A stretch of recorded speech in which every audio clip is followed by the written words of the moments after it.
Hello, and welcome back to the Pretty Smart Business Podcast. I am your host, Sheena White, and today I am here with a very special guest. Her name is Yvette Durazo, and she is a conflict resolution expert and the author of Conflict Intelligence and the principal consultant at Unitive Consulting.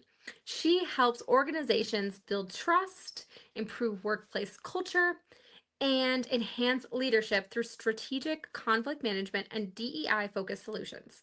With extensive experience in training, mediation, and teaching at top universities, Yvette empowers professionals to transform conflict into collaboration. Welcome, Yvette Durazo.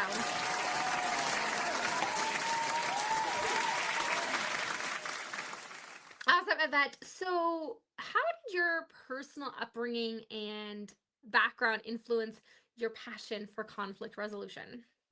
That's a great question and one that I get often asked because the field of alternative dispute resolution is not a very common field, but everything works backwards. I followed up with a master's degree in negotiation and conflict resolution. And as I was going through the master's degree program, it revealed to me as to why I was so attracted to that field of work. And, I can say that it all started that I was the youngest of seven children. And so I was in a very busy house. And wherever since I was born, I had to learn to resolve conflict very quickly and negotiate. One of the things that I can share with you is that based on your upbringing, and that's what I bring in the book and the conflict IQ, you learn through your well meaning figures, adult figures in your immediate family, how to navigate life, how to work in this mechanism of the world. And I was very blessed and very lucky to have a father who not only was an amazing, great leader who inspired his team and his employees, but he was also a very spiritual man and a very peaceful person.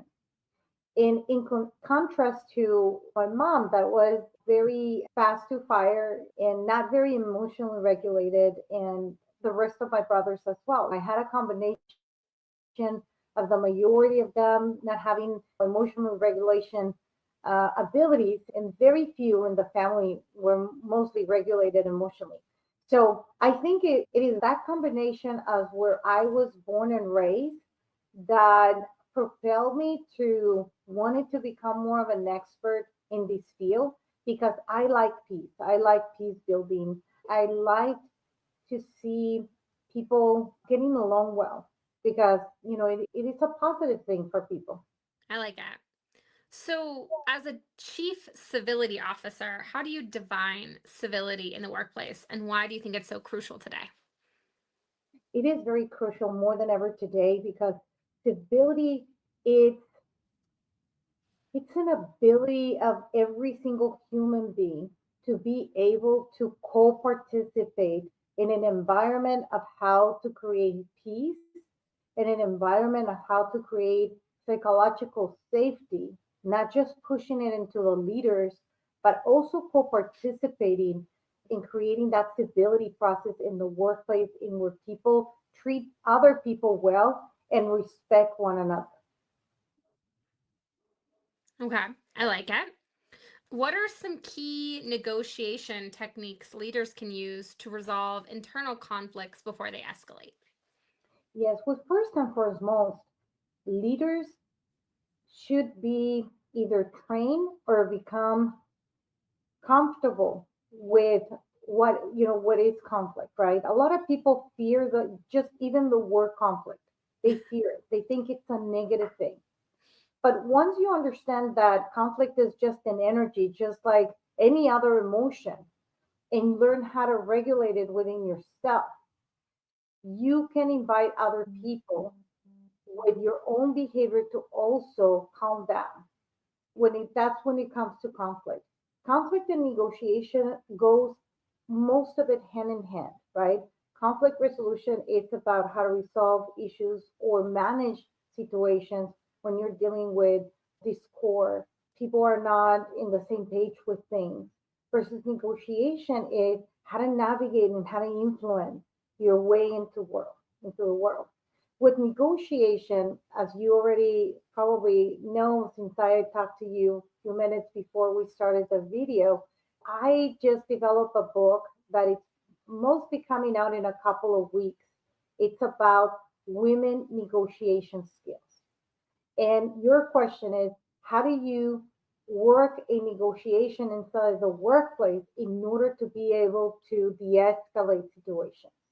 One of the techniques that I teach in that book is the ability to be able to understand what is it that you would like in that scenario and to be able to negotiate your way into that. Be able to use interest based negotiation instead of what is called position based. Let me explain to you. Position based is what you want. Right up the front is what you want. And when people have different wants, that's when conflict escalates and negotiation cannot happen. When you work in the interest space by understanding what are the real needs of the other person and what is your real need, and find mechanisms to be able to collaborate as to both of you creating win-win situations, that is Hmm. where interest-based negotiation can happen. And these type of negotiations are negotiations that are transformative in its nature, and they're negotiation tactics that will allow you to preserve relationship with other people versus other negotiation tactics that are being promoted out into the world. They're very cohesive. They are very one-sided win-loss situation. Yeah, I can't remember her name right now, but I've read the book. It has an elephant on the cover, all about negotiation techniques. And I want to say her name is Victoria. Does that sound familiar to you? A negotiation lady named Victoria. Anyways, she was talking about looking at your next best alternative and their next best alternative and how you can fall in the middle, because she focuses on win negotiations where everybody wins. And especially if you're, say, negotiating a contract or you're negotiating your pay, if you're negotiating your pay, you then have to work for them the next day. So you don't, so these like win loss scenarios don't really serve you long term in those sorts of Exactly. negotiation. Exactly. And in the workplace, you don't want to use a win-loss type of negotiation. You Yeah. want to use the ones that the skills that you can, negotiate. And yes, there is a terminology that goes hand in hand with those type of interest-based negotiation, which is BATNA, exactly what you were mentioning. Your best alternative negotiation. There's ZOPA with a Z. It is that space of friction in when negotiation can happen. And WATNA, the other one is what is your worst alternative to negotiation, and where you know you need to walk away because Hmm. it's not going to end in a win-win situation. Yeah. So, what do you think that are the most overlooked consequences of not addressing workplace conflict? Well, conflict in itself, it's very natural. It's just something that happens. We deal with internal conflict every single day of our life. And then what is it that we do when it is externalized outside? So most likely than not, when people do not know the art of how to address conflict and they're afraid of it, people tend to walk away from it. They try to avoid it. They try to put it under the rug type of thing, right? And when you don't pay attention to those subtle miscommunication, subtle situations that you're not addressing because you want to avoid, because you don't want to confront situations, they start lingering in there and they become worse and worse. And then when there's stressors happening, that is when things erupt. That is when things get out of proportion. And that is where you can see physical conflict in people because they're already screaming at each other, they're angry, they're treating each other very bad, right? But the subtle things that people do, or perhaps subtle perceptions that they see in a certain situation and they don't clarify it, that is what leads to major conflict. The one that we would see physically, we will see when we experience it in the physical behavior of people. And that is the type of conflict that we need to be careful with in order not to escalate to something bad, to something big. Yeah. So, what role does training play in equipping teams with the tools to negotiate and communicate effectively?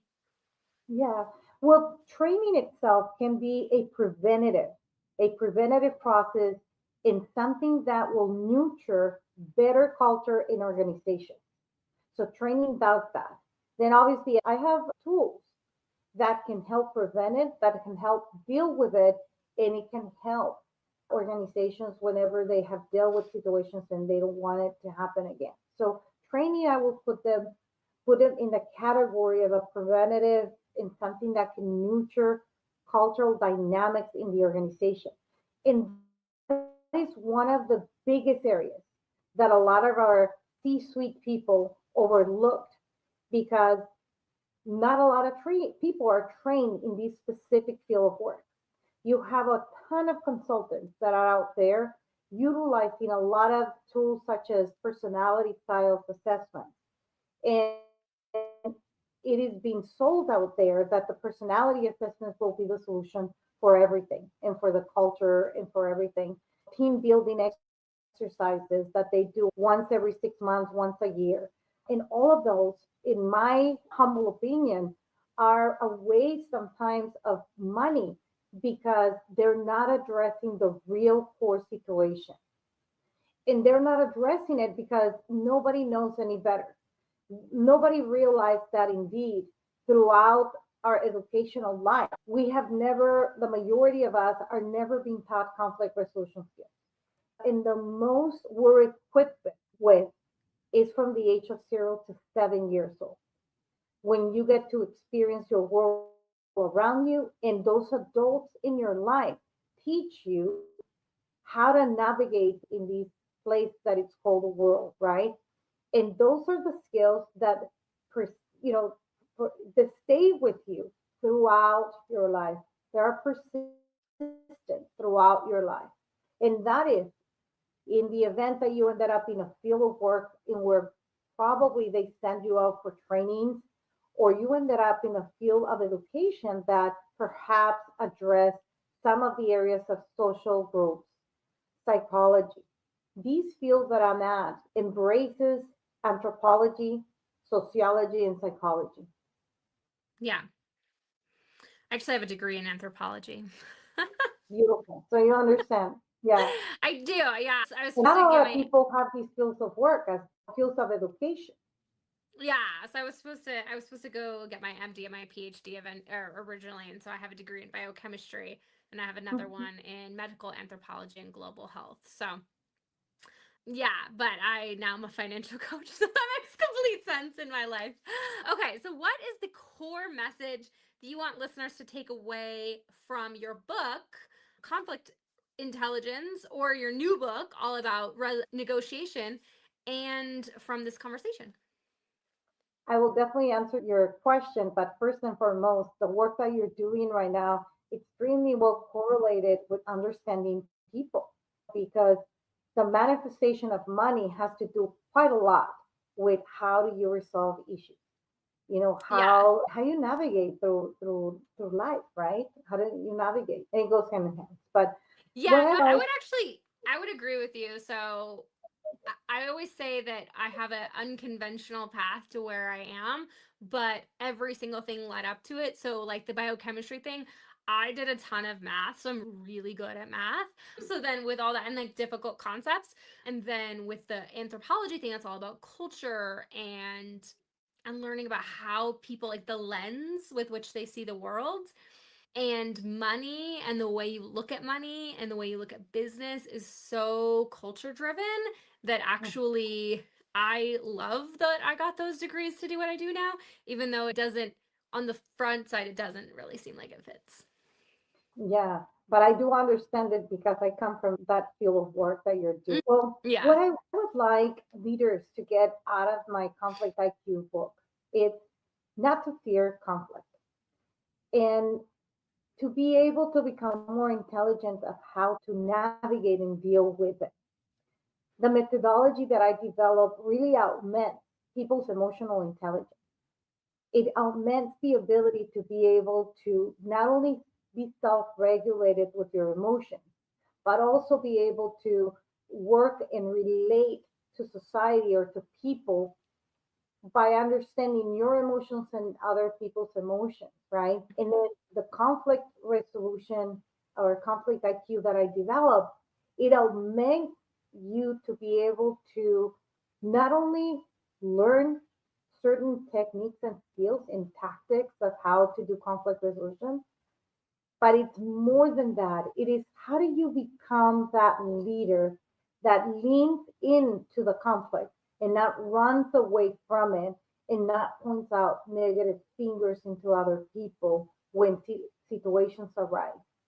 And that is very common in the workplace that we're constantly dealing with frictions, with issues, with conflict in the workplace, right? Mhm. We equip leaders to be able to lean into it and be able to resolve conflict from an area of creativity and innovation, our companies would do very well. Yeah. But if we continue to have leaders that are just pointing fingers to one another, first and foremost, it debilitates the energy that can go into creativity and innovation. It puts Hmm. people down, right? And you create a win and loss situation. You create a struggle and battle with the energy. And that energy, like I was mentioning, conflict itself is just energy. Instead of dividing that energy in between few people that are faulting each other, it is elevating their levels of consciousness, just like Albert Einstein says it in his famous quote, you cannot resolve a conflict from a level of consciousness that it was created.